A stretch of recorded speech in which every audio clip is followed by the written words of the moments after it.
The time is upon us once more. Welcome back to 4 Plus, everybody. I'm your host, Mr. Plus. Did Santa bring you everything you could have asked for? Well, hopefully he did. However, the new year is now upon us, and I couldn't think of a better way to start off 2026 than with a collection of some terrifying analog horrors to ruin any potential for a good night's sleep. 2025 was completely full of excellent and exciting analog horror journeys, and I am very excited to see what we are all able to get for the new year to come. A lot of shows that I got my eye on waiting for its return. Side note, did you all know about this indie horror film called Duba Duba that has apparently been making the rounds through film festivals lately? Supposedly, it's a found footage / analog horror film that was shot entirely on in-home security cameras.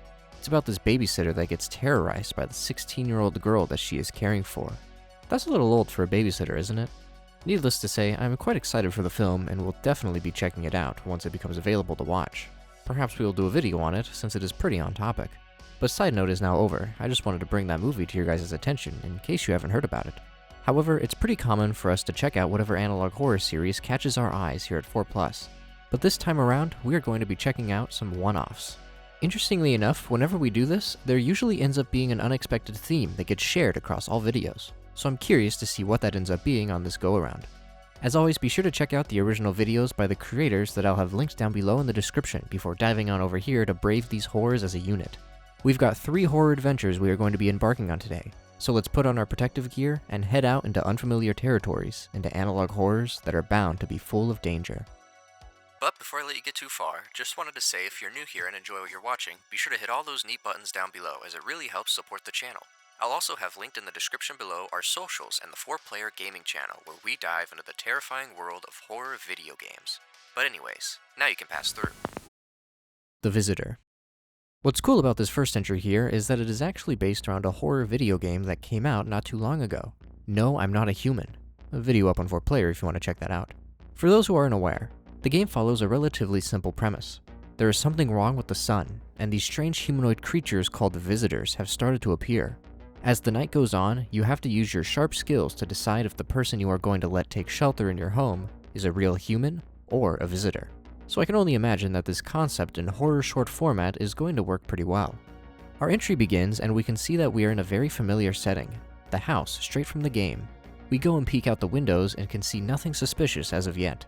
We begin to walk down the hallway, and I know I just said it, but I didn't think this would translate into a realistic setting this well.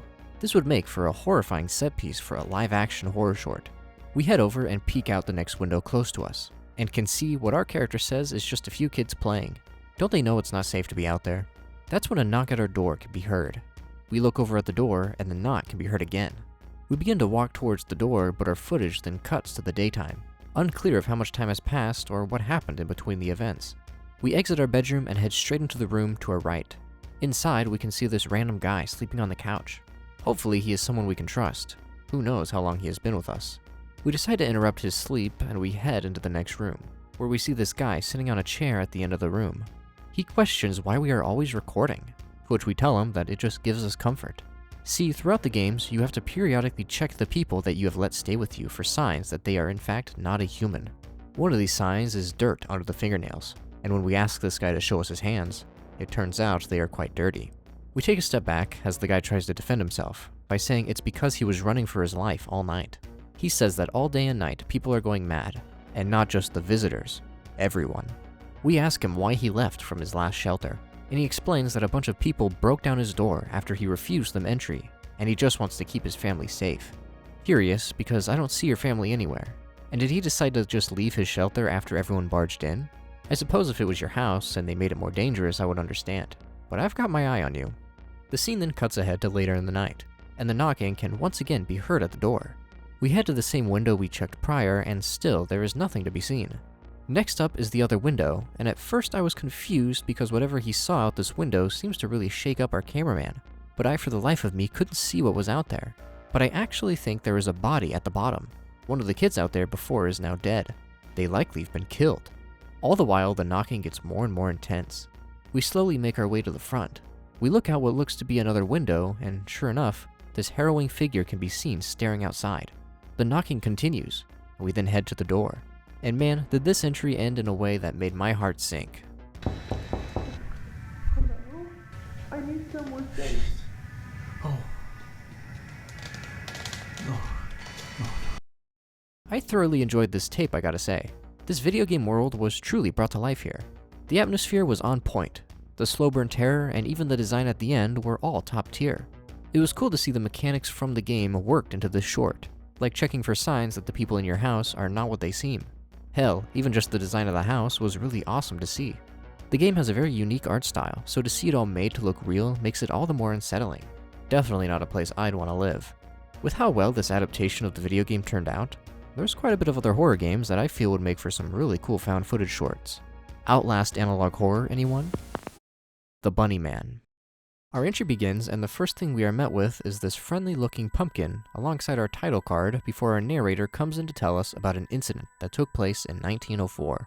Apparently, in Clifton, Virginia, there used to be a pretty bad asylum. Not that any insane asylums were necessarily good, but this one was pretty notorious, with the doctors and staff not treating the patients very well, doing things said to be unspeakable. Think American Horror Story levels of treatment. Thankfully, it got shut down, but the horrors didn't end there. The bus that was transferring all the prisoners crashed in the middle of the woods. When help had arrived, all they found was an abundance of bodies. However, 10 bodies were missing. A search for all the missing bodies was then carried out, and all but 2 were found. Those 2 were identified as Marcus Walster and Douglas Griff, and Griff is said to be different. He apparently killed his whole family on Easter. He was found laughing, covered in blood, and surrounded by dead rabbits. Evidently, after the bus crash, a bunch of dead rabbits were found littered throughout the woods, some even hanging from branches and skinned clean.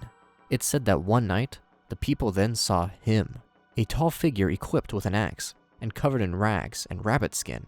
It was rumored to be Griff in the skin, who still continued to murder after his own passing. We end up revealing this all to be a story being told to who is presumably our friend, or who knows, maybe our lover. She claims that this is all one big silly story, but he doubles down and says that every year before Halloween, the rabbits return, and if you pass a certain overpass at midnight, you are able to hear his laughter through the trees, and this feeling of being watched by who they call the Bunny Man. Bunny. Our character telling the story, who we now know is named Kyle, then tells us that the bridge was even named after him, being labeled the Bunny Man Bridge. This is when someone named Rachel jumps out of nowhere and scares the blonde girl. Rachel says that they have run out of Halloween ideas, so why don't they go to the real bridge? Surprisingly, the blonde girl is the one making the smart calls, saying that this is all a bad idea. The story is likely not real, but who knows who could be hanging around the bridge at midnight.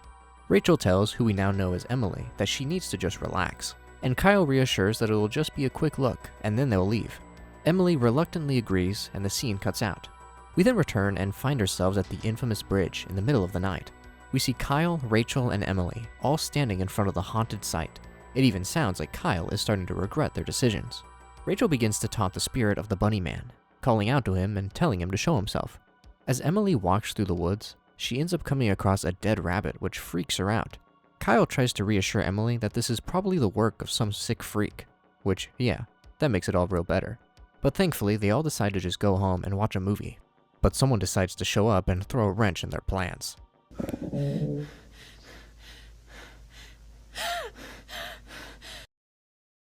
We end up getting this neat top-down angle of the massacre that's about to unfold. We see as the Bunny Man runs over and takes out Rachel, and then Kyle is next. However, Emily super speeds into the woods and is seen in the next segment hiding behind a tree, with the Bunny Man lurking close by. Unfortunately for Emily, it doesn't seem like she is going to be making it out of this one.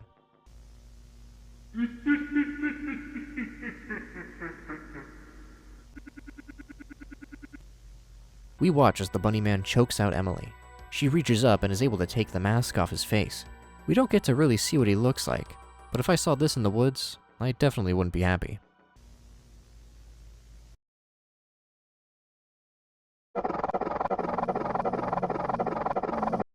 The next segment is then quite the interesting one. We watch footage of rabbits just doing their own thing, while we get this poem that essentially reads out the urban legend and the tale we just saw. All while the Bunny Man slowly starts to show himself in the background. And once again, beneath that bridge, the air grew cold, the woods turned still. 3 voices laughed, then screamed, then died, their names now lost to time's dark will. 3 poor souls who dared the night, to prove the tale was just pretend. But legends feed on mortal fright, and for the Bunny Man, it never ends.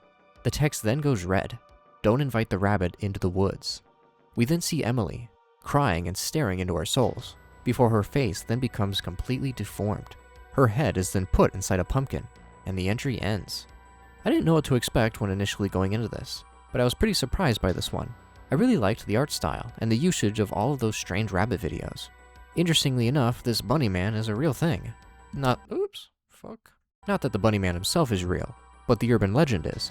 Unfortunately, the existence of the bunny man is immediately labeled as false when you find out there was never any insane asylums in Clifton. After doing some digging, it became immediately clear that this bunny man rabbit hole runs deep. See what I did there? I'm honestly surprised I had never heard of this before. He even has a movie.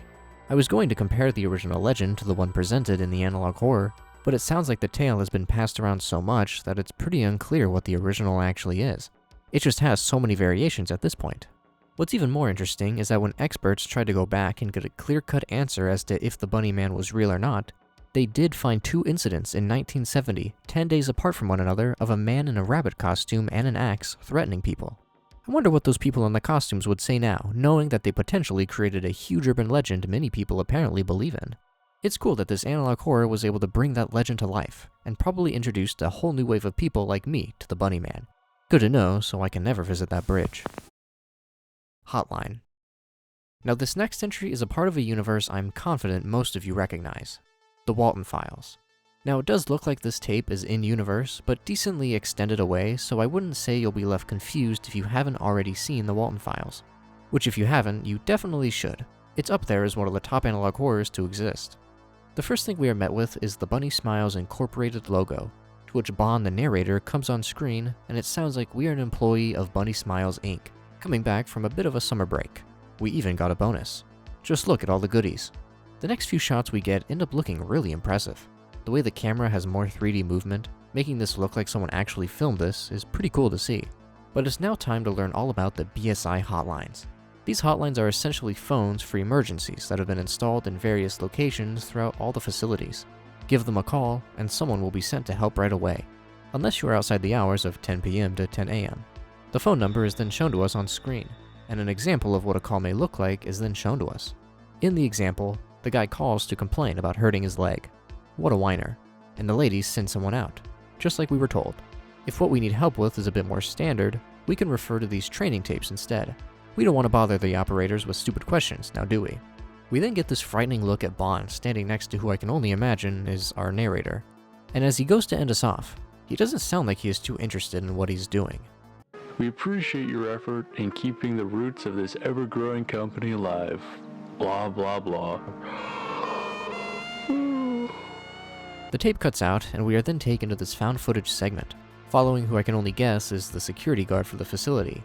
They walk around the area and end up right next to Bond, zooming up on his insides. Freak. We then get a super close-up to Bond's beautiful eyes, looking as graceful as ever. Then we go and look down to see Shaw hanging out on the floor, until we then hear something quite sinister from behind.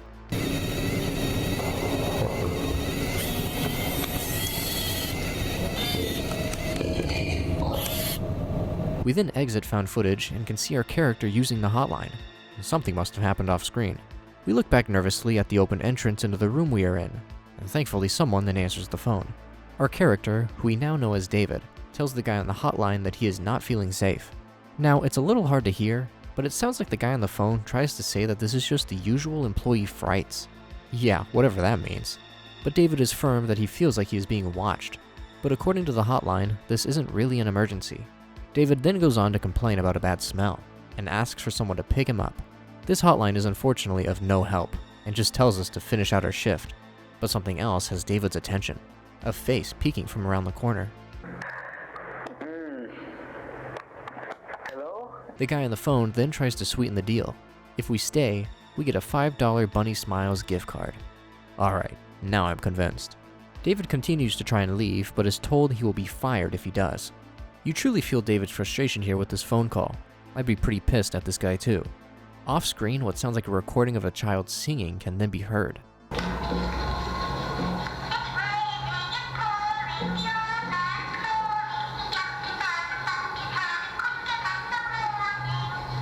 David walks out of the room and heads down the ominous hallway to check out where the sound is coming from, and it ends up leading us to this busted up looking bozo animatronic. It's not bozo, it's Buzo, I think. Yeah, Buzo. Whoops. And it ends up leading us to this busted up looking Buzu animatronic. David slowly backs away, and as he makes his way back down the hall, he ends up coming across this baby doll instead of flowers strung up to the ceiling. I'd be considering putting in my 2 weeks right about now. Once in the next room, we end up hearing quite the strange noises.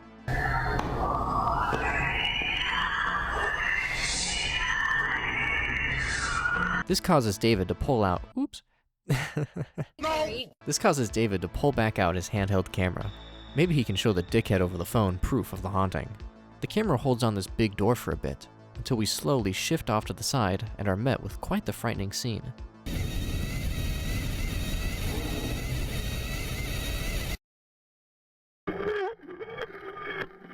David is rightfully stunned in fear. He slowly lowers the camera, only to turn to his right and see that his situation is not getting any better.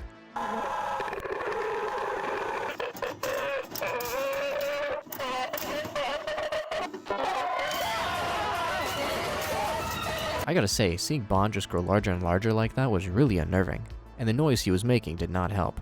Needless to say, David hauls ass in the other direction, and in a shocking turn of events, manages to make it out of the facility.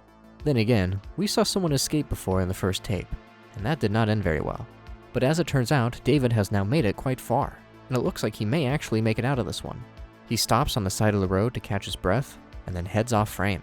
The camera then cuts back to inside the facility, as we watch from the camera David dropped. And let's just say the way this tape ends just made me feel very uncomfortable.